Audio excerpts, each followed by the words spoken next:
પ્રકરણ 7 સ્વાતંત્ર્યોત્તર ભારત. બ્રિટિશ પાર્લામેન્ટે હિન્દ સ્વાતંત્ર્ય ધારો જુલાઈ 1947માં પસાર કર્યો. આ ધારાની જોગવાઈ અન્વયે હિન્દનું ભારતીય સંઘ અને પાકિસ્તાન સંઘ એમ બે રાષ્ટ્રો અસ્તિત્વમાં આવ્યા. દેશ સમક્ષ મુખ્ય બે પ્રશ્નો ઉદ્ભવ્યા. 1. ભારતને અનુરૂપ એવું બંધારણ ઘડવું. 2.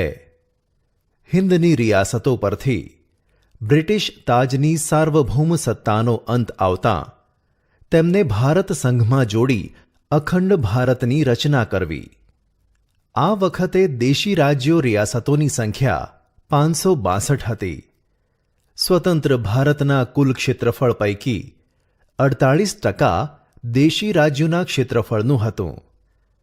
તે જ રીતે ભારતની કુલ જનસંખ્યાના 20% જનસંખ્યા દેશી રાજ્યોની હતી. કાશ્મીર, હૈદરાબાદ અને મૈસૂર મોટા રાજ્યો હતા. અન્ય નાના રાજ્યો પણ હતા. એવા રાજ્યો પણ હતા કે જેનું કદ એક નાના ગામ કરતાં પણ નાનું હતું.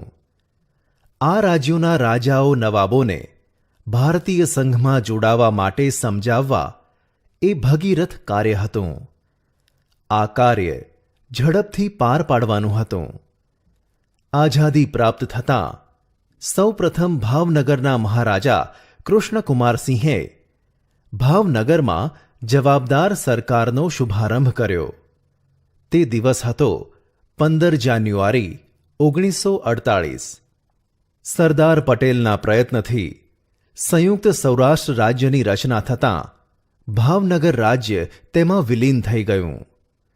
તે તારીખ હતી 15 ફેબ્રુઆરી 1948. સંયુક્ત સૌરાષ્ટ્ર રાજ્યની આ ઘટનાને જવાહરલાલ નહેરુએ સમકાલીન ઇતિહાસનું સૌથી વિશેષ નોંધપાત્ર એકીકરણ ગણાવ્યું.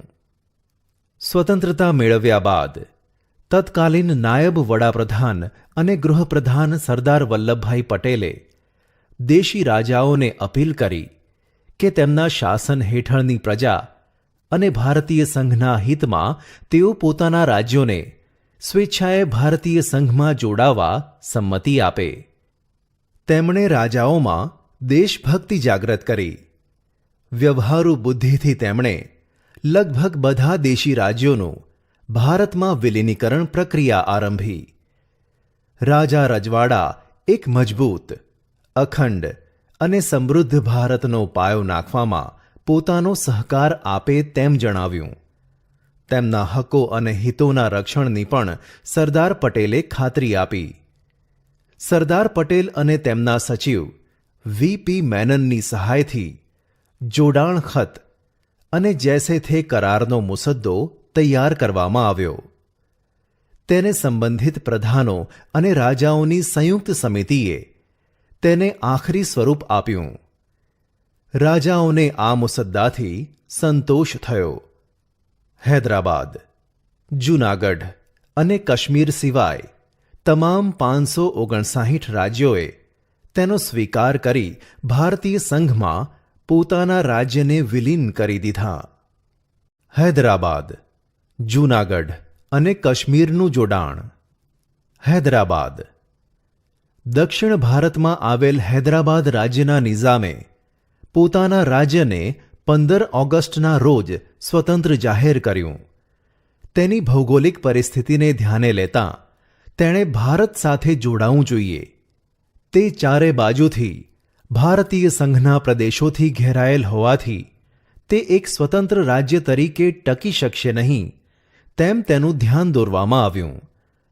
પણ નિઝામે સ્પષ્ટતા આપી કે જો દેશના ભાગલા પડશે તો ભૌગોલિક કારણસર તે પાકિસ્તાનમાં અને વૈચારિક કારણસર ભારતમાં નહીં જોડાઈ શકે. આના કારણે તે સ્વતંત્ર રહેવાનું પસંદ કરશે. નિઝામને સમજાવવા વાટાઘાટો શરૂ કરી. નિઝામ વતી વાટાઘાટો કરનારને સરદાર પટેલે સ્પષ્ટ જણાવ્યું કે હૈદરાબાદની જનતા ભારતીય સંઘમાં ભળે તેમાં જ સૌનું હિત છે. નિઝામના અધિકારી અને સેનાએ પ્રજા પર અત્યાચાર ગુજારવાનું ચાલુ કર્યું. સ્થિતિ અસહ્ય બનતા પરિસ્થિતિથી તંગ આવીને ભારત સરકારે પોલીસ પગલું ભરીને હૈદરાબાદને ભારતીય સંઘમાં ભેળવી દીધું.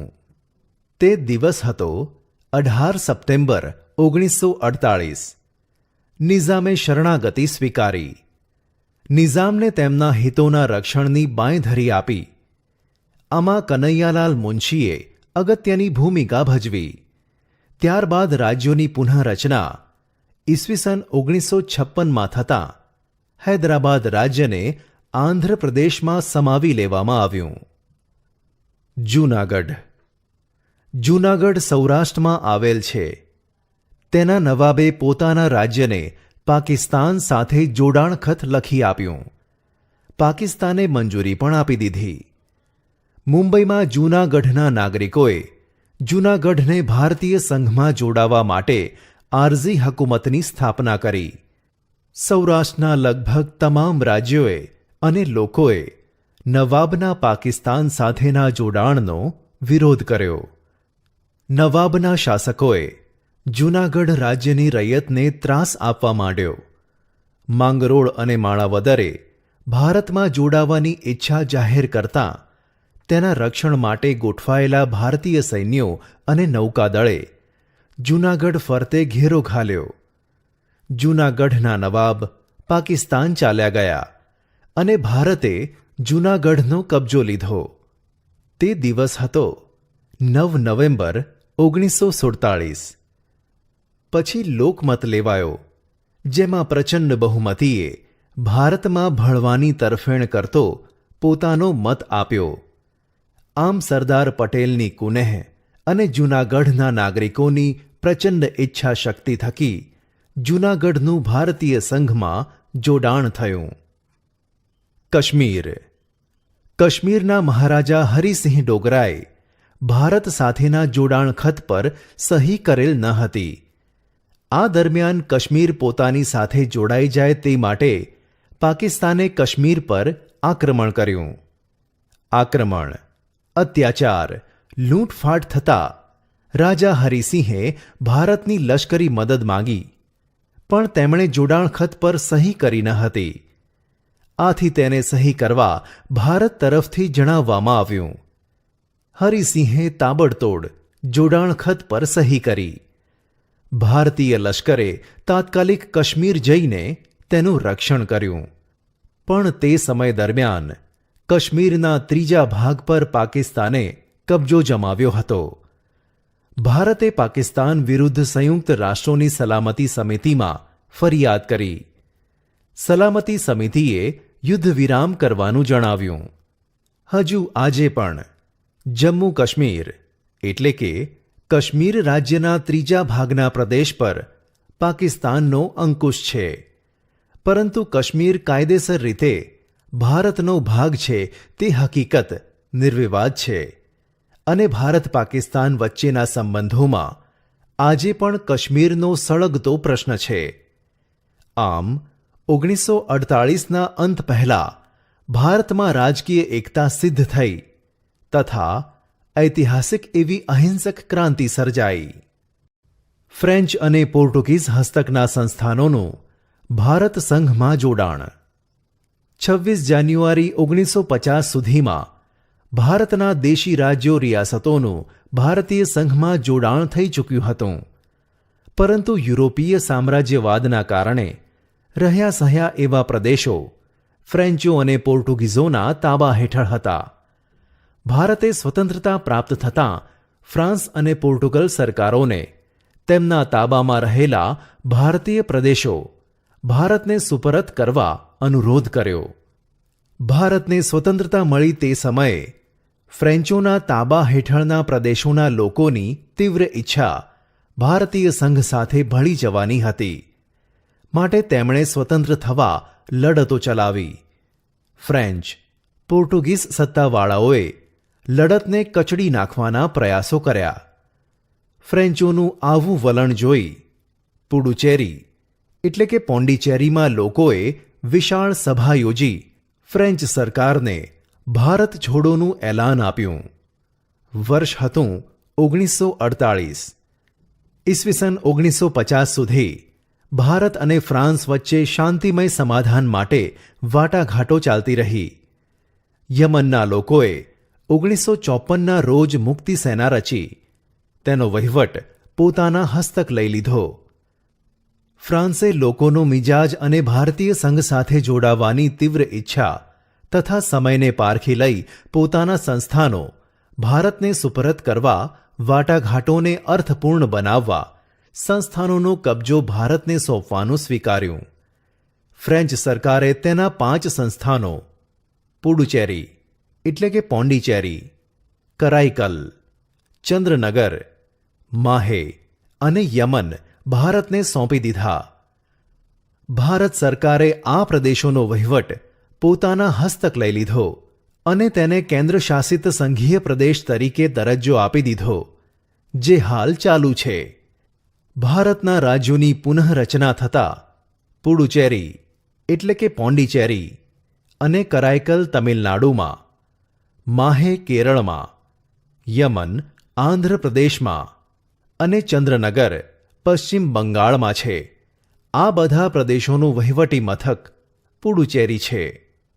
ગોવા દીવ દમણનું જોડાણ. 15મી ઓગસ્ટ 1947થી અનેક રાજકીય પક્ષો અને સત્યાગ્રહી જૂથોએ ગોવા, દીવ અને દમણમાં પ્રવેશ કર્યો, જેમાં ત્યાંની સરકાર દ્વારા અત્યાચાર થતાં ગોવા મુક્તિ આંદોલનમાં સત્યાગ્રહીઓ શહીદ બન્યા. પોર્ટુગીઝ સત્તાવાળાઓની અત્યાચાર નીતિ વધી ગઈ. આથી ગોવામાં પરિસ્થિતિ સ્ફોટક બની.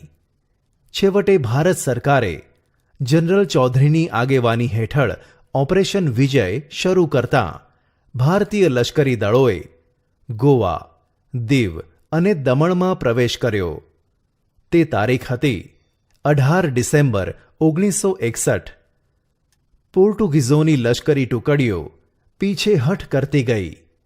સ્થાનિક પ્રજાએ ભારતીય સેનાને સહકાર આપી સ્વાગત કર્યું અને ગોવાના પોર્ટુગીઝ ગવર્નર જનરલ ડિસિલ્વાએ 19મી ડિસેમ્બરે રાત્રે શરણાગતિ સ્વીકારી. આમ ગોવા, દીવ, દમણમાંથી પોર્ટુગીઝ શાસનનો અંત આવ્યો અને ભારતનો ત્રિરંગો ફરકાવ્યો અને ભારતની ધરતી પરથી પશ્ચિમી સામ્રાજ્યવાદનો અંત આવ્યો. ભારતના બંધારણમાં 12મા સુધારા મુજબ ગોવા, દીવ, દમણ, દાદરા નગર હવેલીને ભારતીય સંઘમાં જોડી દેવામાં આવ્યા. તારીખ હતી 12 માર્ચ 1962. આ પ્રદેશોને ભારતીય સંઘ પ્રદેશ એટલે કે યુનિયન ટેરિટરીનો દરજ્જો અપાયો. 30 મે 1987માં ગોવામાંથી દમણ અને દીવ છૂટા પાડવામાં આવ્યા અને ગોવાને રાજ્યનો દરજ્જો આપવામાં આવ્યો. દાદરા નગર હવેલીનું મુખ્ય મથક સિલ્વાસા અને દમણ અને દીવનું મુખ્ય મથક દમણ છે. ગોવાનું મુખ્ય મથક પણજી છે. નવા રાજ્યોની રચના. ભારત સ્વતંત્ર થયું. દેશી રાજ્યો રિયાસતોના એકીકરણ અંગે માહિતી મેળવી. ભારતે સંઘીય વ્યવસ્થા સ્વીકારી એટલે સંઘના ઘટકો એવા રાજ્યોની રચના પુનઃરચના કરવાની જરૂરિયાત ઉદ્ભવી. અગાઉના બ્રિટિશ પ્રાંતો અને રિયાસતોના એકીકરણ થવાથી રાજ્યોનું 4 વર્ગોમાં વિભાજન કર્યું, જે આ પ્રમાણે છે. અ વર્ગના રાજ્યોમાં મુંબઈ, આસામ, આંધ્ર, પંજાબ, ઉત્તર પ્રદેશ, બિહાર, મદ્રાસ, ઓરિસ્સા અને પશ્ચિમ બંગાળનો સમાવેશ થતો હતો. બ વર્ગના રાજ્યોમાં જમ્મુ કાશ્મીર, હૈદરાબાદ, મૈસૂર, મધ્ય ભારત, રાજસ્થાન, સૌરાષ્ટ્ર, ત્રાવણકોર કોચીન અને પેપ્સુ એટલે કે Patiala and east Punjab states union એમ 8 રાજ્યોનો સમાવેશ થતો હતો. ક વર્ગના રાજ્યોમાં અજમેર, ભોપાલ, કુર્ગ, દિલ્હી, બિલાસપુર, કચ્છ, હિમાચલ પ્રદેશ, ત્રિપુરા, મણિપુર અને વિંધ્ય પ્રદેશ એમ કુલ 10 રાજ્યોનો સમાવેશ થતો હતો. ડ વર્ગના રાજ્ય તરીકે અંદમાન અને નિકોબાર ટાપુઓનો સમાવેશ કરવામાં આવ્યો હતો. આ બધા રાજ્યો ભારતીય સંઘના અભિન્ન ભાગ હતા. આ 4 પ્રકારના રાજ્યોનો દરજ્જો એક સરખો ન હતો. ભારતના રાજ્ય બંધારણનો અમલ 1950માં થયો. તે વખતે આપણે જાણ્યું તેમ 4 પ્રકારના રાજ્યો હતા. પરંતુ આ વ્યવસ્થા કામચલાઉ હતી, કાયમી ન હતી. ભાષાના ધોરણે રાજ્યની રચના કરવાની માંગણી સમગ્ર દેશમાં ઉદ્ભવી. આથી 1953માં જવાહરલાલ નહેરુએ સંસદમાં રાજ્ય પુનર્રચના પંચ નીમવાની જાહેરાત કરી, જેમાં સર્વોચ્ચ અદાલતના પૂર્વ ન્યાયમૂર્તિ ફઝલ અલી, જે ચેરમેન પદે હતા, અને બીજા 2 સભ્યોમાં હૃદયનાથ કુંજરુ અને કે.એમ. પનીકર નીમ્યા. રાજ્ય પુનઃરચના પંચે સમગ્ર દેશમાં વિવિધ પ્રજાકીય અભિપ્રાયો, મંતવ્યો, રજૂઆતો, મુલાકાતો, પત્ર વ્યવહાર દ્વારા પ્રજાના સૂચનો પ્રાપ્ત કરી પંચે ભલામણો કરી. ઉપરાંત મુંબઈનું દ્વિભાષી રાજ્ય રચાય, જેમાં મહારાષ્ટ્ર, ગુજરાત અને સૌરાષ્ટ્ર પ્રદેશ હોય અને તેની રાજધાની મુંબઈ હોય તેવો નિર્ણય લેવામાં આવ્યો. આ બધી ભલામણો સાથેનો ખરડો લોકસભા અને રાજ્યસભામાં મંજૂર થતાં તેને રાષ્ટ્રપતિની સંમતિ લઈ 1956માં ધારો બનાવાયો. આમ જૂના અ, બ, ક અને ડ પ્રકારના રાજ્યો નાબૂદ કરી ભારતના બંધારણના પ્રથમ પરિશિષ્ટમાં સુધારા કરવામાં આવ્યા અને એને સ્થાને ઘટક રાજ્યો અને કેન્દ્રશાસિત પ્રદેશો એવા 2 વર્ગો પાડ્યા.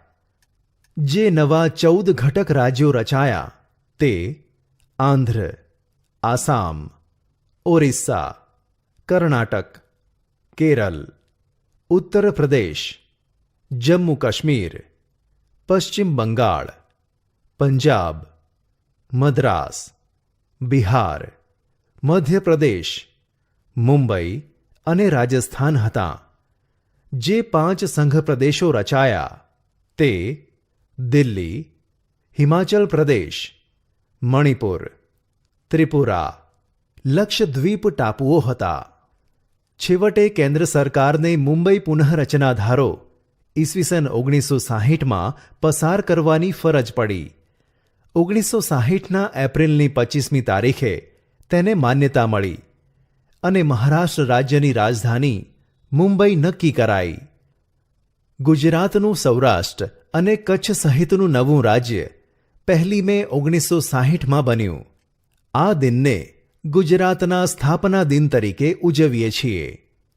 આસામ, મેઘાલય, મણિપુર, ત્રિપુરા, અરુણાચલ, મિઝોરમ, નાગાલેન્ડ જેવા 7 રાજ્યોને 7 બહેન એટલે કે 7 સિસ્ટર્સ તરીકે ઓળખાતા રાજ્યોની રચના થઈ.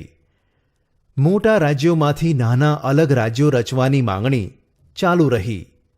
છેવટે ઈસવીસન 2000માં બિહારમાંથી ઝારખંડ, મધ્યપ્રદેશમાંથી છત્તીસગઢ, ઉત્તર પ્રદેશમાંથી ઉત્તરાખંડ એવા 3 રાજ્યોની રચના કરવામાં આવી.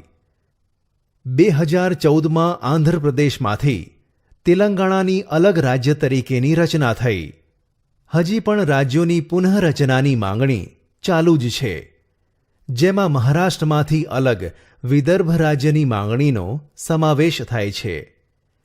હાલ ભારતીય સંઘમાં આંધ્રપ્રદેશ, અરુણાચલ પ્રદેશ, અસમ, બિહાર, ગોવા, ગુજરાત, હિમાચલ પ્રદેશ, હરિયાણા, કર્ણાટક, કેરળ, જમ્મુ કાશ્મીર, મધ્યપ્રદેશ, મહારાષ્ટ્ર, મણિપુર, મેઘાલય, મિઝોરમ, નાગાલેન્ડ, રાજસ્થાન, ઓરિસ્સા, પંજાબ, તમિલનાડુ, તેલંગાણા, ઉત્તર પ્રદેશ, સિક્કિમ, ત્રિપુરા, પશ્ચિમ બંગાળ, છત્તીસગઢ, ઉત્તરાખંડ, ઝારખંડ. આ ઉપરાંત કેન્દ્ર શાસિત પ્રદેશ ચંડીગઢ, પુડુચેરી, લક્ષદ્વીપ, દમણ, દીવ, દાદર અને નગર હવેલી છે. આમ ભારતીય સંઘમાં 29 રાજ્યો. દિલ્હીનું રાજ્ય એક રાષ્ટ્રીય રાજધાની વિસ્તાર. 6 સંઘ શાસિત વિસ્તાર છે. પ્રદેશવાદ. ભારત વિવિધતામાં એકતા ધરાવતો દેશ છે, જેમાં વિવિધ ભાષા બોલનારા, વિવિધ ધર્મ, વિવિધ જાતિ જ્ઞાતિ અને સંસ્કૃતિ ધરાવતા લોકો રહે છે. ભારત દેશમાં રહેલી વિવિધતાઓ ભાગ્યે જ બીજા કોઈ દેશમાં જોવા મળતી હશે. કોઈ એક ચોક્કસ ભૌગોલિક વિસ્તારમાં લાંબા સમયથી લોકો રહેતા હોય ત્યારે તેઓમાં પોતાનાપણાની એક ભાવાત્મક લાગણી ઉદ્ભવે છે. ભાષા, ધર્મ, રીત રિવાજો, જીવનશૈલી, ઐતિહાસિક પરંપરાઓ વગેરે એકબીજા સાથે મળતા આવતા હોવાથી એક જ વિસ્તારમાં રહેતા લોકોની આત્મીયતા, એકબીજા પ્રત્યેની લાગણી વધુ મજબૂત બને છે. સાંસ્કૃતિક વિકાસ એ કોઈ ચોક્કસ જાતિના કે પ્રજાના પ્રયત્નોનું પરિણામ નથી, પણ એ ત્યાંની પ્રજાના સામૂહિક પ્રયત્નો અને સિદ્ધિઓનું સંયુક્ત પરિણામ છે. પ્રદેશવાદને ઉત્તેજન આપવા કે તેનો વ્યાપ વધારવા અમુક નેતા, આગેવાનો, કેટલાક તોફાની તત્વો લોકોની લાગણીઓને બહેકાવવાની કામગીરી કરતા હોય છે. આમ પ્રદેશવાદની વૃત્તિઓને જગાડનારા અને તેને ઉત્તેજિત કરનારા તથા બહેકાવનારા પરિબળો દેશની રાષ્ટ્રીય એકતા માટે નુકસાનકારક છે. વ્યક્તિનો વિકાસ સાધવા માટે મહત્વાકાંક્ષા હોય તે સારી વાત છે. તેને સિદ્ધ કરવા પ્રેરણા પૂરી પાડવી જરૂરી છે. અન્ય વ્યક્તિને નુકસાન પહોંચાડી ન શકાય. આવી ભાવનાથી પ્રદેશનો વિકાસ સર્વાંગી બની શકતો નથી. વળી જો તે ઉગ્ર સ્વરૂપ ધારણ કરે તો અનિષ્ટતા નોતરે છે. પોતાના પ્રદેશ અને રાષ્ટ્રને નુકસાન પહોંચે તેવા કાર્યો ન કરવા જોઈએ. સમગ્ર દેશનું હિત જોવું જરૂરી છે. દેશમાં સ્વતંત્રતા પ્રાપ્ત થયા પછી પ્રદેશ કરતાં રાષ્ટ્રનું સ્થાન ઊંચું રહેવું જોઈએ. ભારતીય સમાજમાં વિદેશી પ્રજાઓનું અને તેમના સાંસ્કૃતિક મૂલ્યોનું એક પ્રકારનું સમન્વયીકરણ થયું, પણ સાથે સાથે તે બધી પ્રજા જે પ્રદેશોમાં વસવાટ કરીને કાયમ રહેવાથી ત્યાંની ભૂમિ માટે એક પ્રકારનો લગાવ લાગણી જન્મ્યા, જેને પ્રદેશવાદની ભાવના કહીએ છીએ. આવી લાગણી કે ભાવના થવી એ લાંબા ગાળાની પ્રક્રિયાનું પરિણામ હતું. સમય જતાં પ્રદેશવાદની લાગણીમાં સંકુચિતતા પેદા થવા લાગી. પ્રદેશવાદના ઉદ્ભવ અને વિકાસ માટે ભાષા, જાતિ અને ધર્મ એ 3 પરિબળોને મહત્વના ગણાવી શકાય. ભાષા. ભાષાવાદે પ્રાદેશિકવાદને ઉત્તેજન આપ્યું છે. ઉત્તર ભારતમાં હિન્દી ભાષા અને દક્ષિણ ભારત બિન હિન્દી ભાષીથી પ્રદેશવાદની માંગણી તીવ્ર બને છે. ભારતમાં પ્રદેશવાદની ઉગ્રતા તો દેશમાં ભાષાવાર રાજ્યોની પુનઃરચના કરવા રચાયેલા પંચની એટલે કે સ્ટેટ્સ રીઓર્ગેનાઇઝેશન કમિશનની ભલામણો મુજબ કેટલાક ફેરફાર સાથે ઘડાયેલા ધારા અને તેનો અમલ કરાયા પછીના સમયમાં જોવા મળી. ધર્મ અને જાતિ. ભારતમાં વિવિધ ધર્મ પાળતા લોકો વસવાટ કરે છે. કેટલાક રાજ્યોમાં કોઈ એક જ કોમની બહુમતીવાળી પ્રજા પોતાનો ધર્મ પાળીને રહે છે. દાખલા તરીકે નાગાલેન્ડ, મિઝોરમ, મણિપુર, મેઘાલય, અરુણાચલ વગેરે તેમના રીત રિવાજો, પરંપરા, જીવનશૈલી, વ્યવસાયમાં વિવિધતા રહેલી છે. આસામમાં બોડો જાતિના લોકો પોતાના અલગ પ્રદેશ માટે ઉગ્ર આંદોલન ચલાવી રહ્યા છે. ત્યાં ઉલ્ફા ઉગ્રવાદીઓ પણ સક્રિય છે. પ્રદેશવાદને લીધે પંજાબ અને હરિયાણાનું વિભાજન થયું. આ રીતે બિહાર રાજ્યમાંથી ઝારખંડ, મધ્યપ્રદેશમાંથી છત્તીસગઢ અને ઉત્તર પ્રદેશમાંથી ઉત્તરાંચલ જેવા નાના રાજ્યોની રચના થઈ છે. હાલ મહારાષ્ટ્રમાંથી અલગ વિદર્ભ રાજ્ય રચવાની પણ માંગણી ચાલે છે. આમ એક જ પ્રદેશમાં બહુમતી ધરાવતી અને એક જ ભાષા બોલતી પ્રજા પોતાના માટે અલગ રાજ્યની માંગણી કરે, પોતાના પ્રદેશોનો વિકાસ કરે અને લાભ મેળવવા આંદોલનો કરે, તે છેવટે તો દેશના જ હિતમાં નથી.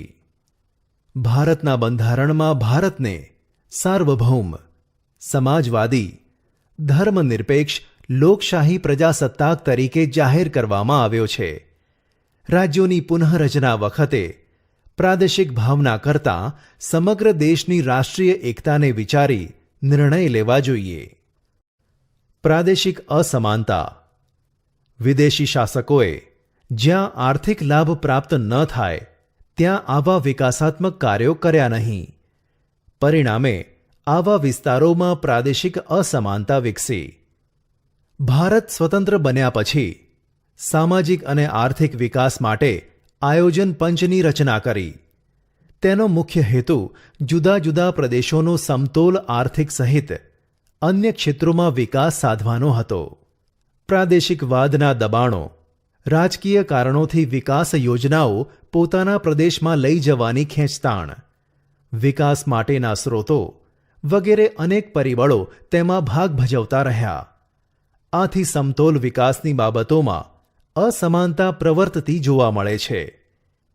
આમ દેશમાં વિકસિત, મધ્યમ વિકસિત અને અલ્પ વિકસિત રાજ્યો જોવા મળે છે. કેટલાક રાજ્યોના આંતરિક પ્રાદેશિક વિકાસમાં પણ અસમાનતા જોવા મળે છે. દાખલા તરીકે મહારાષ્ટ્ર રાજ્ય વિકસિત કક્ષામાં આવે, પરંતુ વિદર્ભ અને મરાઠાવાડા જેવા વિસ્તારો પછાત છે. આંધ્રપ્રદેશ રાજ્યમાં રાયલસીમા તેમજ તેલંગાણા રાજ્યના કેટલાક વિસ્તારો અલ્પ વિકસિત છે. કેટલાક રાજ્યો કૃષિ વિકાસમાં તો કેટલાક ઔદ્યોગિક વિકાસમાં વિશેષ આગળ છે. આમ રાજ્યો વચ્ચેની અસમાનતા માટે ઘણા કારણો જોવા મળે છે. તેમાંથી પ્રદેશવાદ જન્મે છે.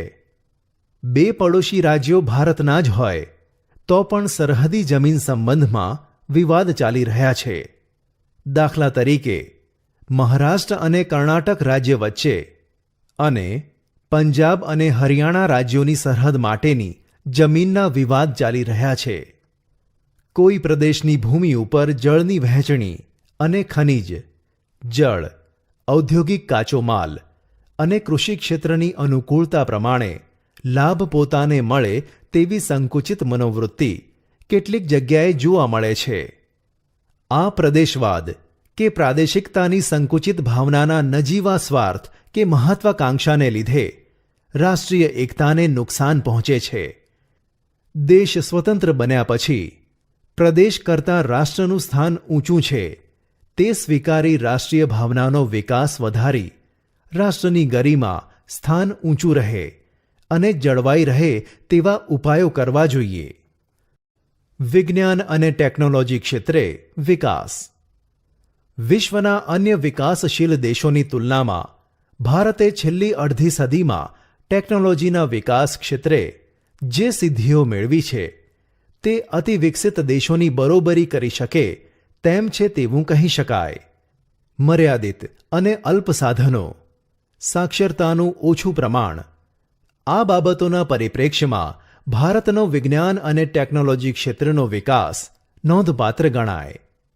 સ્વતંત્રતા પછી ભારતનું નેતૃત્વ કરનારા મહાનુભાવો અને વિવિધ વિદ્વાન વૈજ્ઞાનિકો જેવા કે ડૉક્ટર હોમી ભાભા, ડૉક્ટર રાજા Ramanna, doctor Vikram Sarabhai, doctor C V Raman તથા ઇજનેરી ક્ષેત્રના સર એમ વિશ્વેશ્વરૈયા, સામ પિત્રોડા, ડૉક્ટર એપીજે અબ્દુલ કલામ કે જેઓ ભારતના પૂર્વ રાષ્ટ્રપતિ હતા તથા મેટ્રો રેલવે પ્રોજેક્ટને સફળ બનાવનાર ઈ શ્રીધરન તથા આવા અન્ય વૈજ્ઞાનિકો, ઇજનેરો, ટેકનોક્રેટો વગેરેનું પ્રદાન નોંધપાત્ર ગણાય. આવી પ્રવૃત્તિઓ માટેની સંસ્થાઓ જેવી કે ઇન્ડિયન ઇન્સ્ટિટ્યૂટ ઓફ સાયન્સીસ અને Indian Institute of Technology, Indian Space Research Organisation એટલે કે ઇસરો તથા ફિઝિકલ રિસર્ચ લેબોરેટરી સહિતની ઘણી સંસ્થાઓ ગણી શકાય. ભારતીય મહિલાઓનું પણ આ ક્ષેત્રે નોંધપાત્ર પ્રદાન રહ્યું છે, જે આ પ્રમાણે છે. વિજ્ઞાન અને ટેકનોલોજી ક્ષેત્રે મહિલાઓનું પ્રદાન: 1. જાનકી અમ્મા. વનસ્પતિ ક્ષેત્ર: 2. અસીમા ચેટર્જી. રસાયણશાસ્ત્ર ક્ષેત્ર: 3. ડોક્ટર ઇન્દિરા આહુજા. તબીબી ક્ષેત્ર: 4. શકુંતલા દેવી. ગણિતશાસ્ત્રમાં માનવ સંગણક હ્યુમન કમ્પ્યુટર: 5. કલ્પના ચાવલા. અવકાશ ક્ષેત્રે: 6. સુનીતા વિલિયમ. અવકાશ ક્ષેત્રે.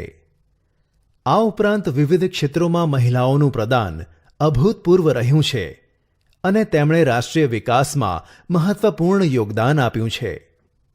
સ્વતંત્રતા વખતે અનાજ માટે પરાવલંબી રહેતા આપણા દેશમાં આઝાદી પછી નોંધપાત્ર વસ્તી વધારો થવા છતાં કૃષિ ક્ષેત્રે ભારતમાં થયેલ હરિયાળી ક્રાંતિના પરિણામે અનાજ ઉત્પાદન ક્ષેત્રે ભારતનું સ્વાવલંબન મહત્વની સિદ્ધિ ગણી શકાય.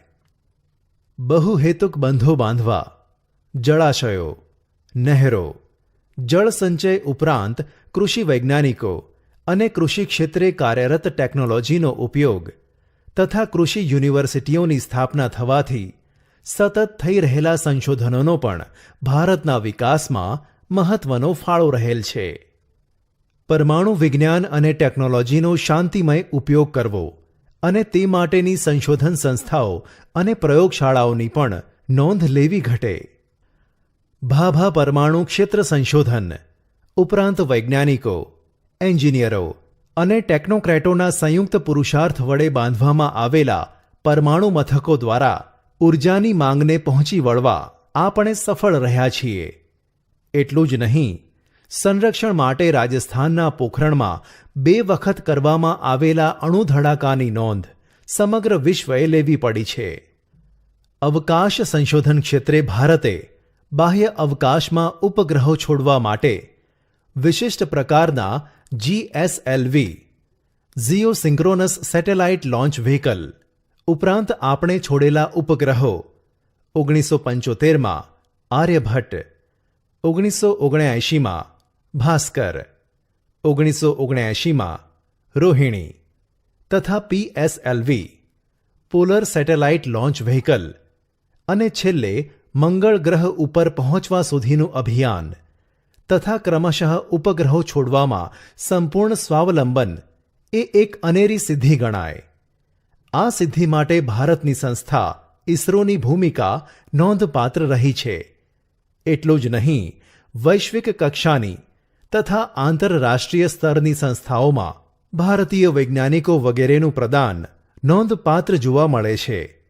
સંદેશાવ્યવહાર ક્ષેત્રે telephone, computer, internet, mobile phone, smartphone, tablet, fax, email, Twitter અને કમ્પ્યુટર વોટ્સએપ દ્વારા ભારત વિશ્વના અન્ય પ્રગતિશીલ દેશોની હરોળમાં આવી ગયું છે. વહીવટી તંત્રમાં કમ્પ્યુટરનો વધતો જતો ઉપયોગ પરોક્ષ રીતે પર્યાવરણ રક્ષણ માટે તથા કાર્બન ક્રેડિટ આપવામાં સફળ રહેલ છે.